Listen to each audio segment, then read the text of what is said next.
right after the crucifixion,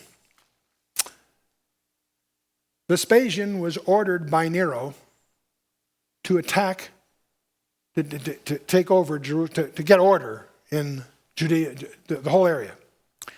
He succeeded, he and his son Titus as a general, under Vespasian being a senior general, Titus his son with him. They conquered the Galilee, all the towns. The only one left was Jerusalem. They were getting ready to put a siege on Jerusalem. And they attacked all the cities in the Galilee and so forth. Except a very important event occurs.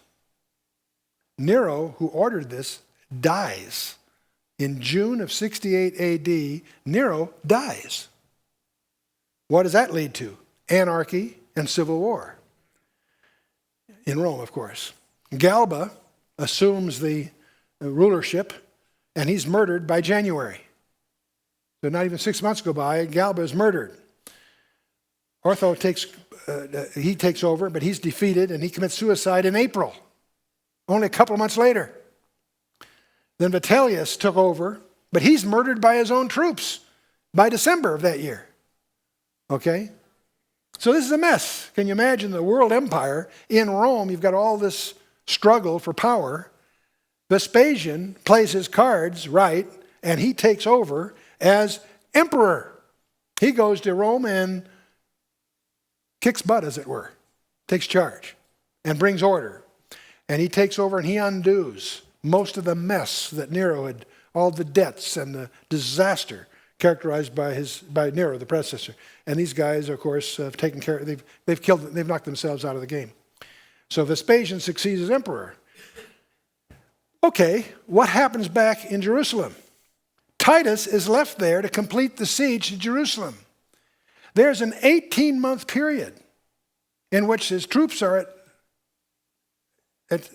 Titus, Vespasian had been ordered by Nero to attack Jerusalem, but Nero's dead. That erases the blackboard. And through that 18 months of turbulence, finally Vespasian goes to Rome and he takes over. Now Titus is clear, obviously instructed by his father, to follow through and complete the job. This is all in Josephus, Wars of the Jews, volume 6, chapter 6, verse 1 and following. Now, what happens, of course, once you get the picture, the Roman soldiers, the 5th, 10th, 12th, and 15th legions are out there, but they haven't laid siege to the city yet. But they're all around because they've just succeeded in the Galilee. But there's over a year here of milling around and armies atrophy in the barracks. They need to be engaged. Now we learn from Eusebius, one of the early church fathers, that the Christians who heard the message that Luke records did what Jesus said. When you see Jerusalem surrounded by armies, get out of town. Don't let your friends return. What happened? According to Eusebius, book 3, chapter 5, verse 1 and following, the Christians left Jerusalem and went to Pella, a city in Berea, which is east of the Jordan, Berea. So they're safe. According to Eusebius, no Christians got killed in the fall of Jerusalem because they followed the instructions that Jesus gave them in Luke 21. Follow me? Okay.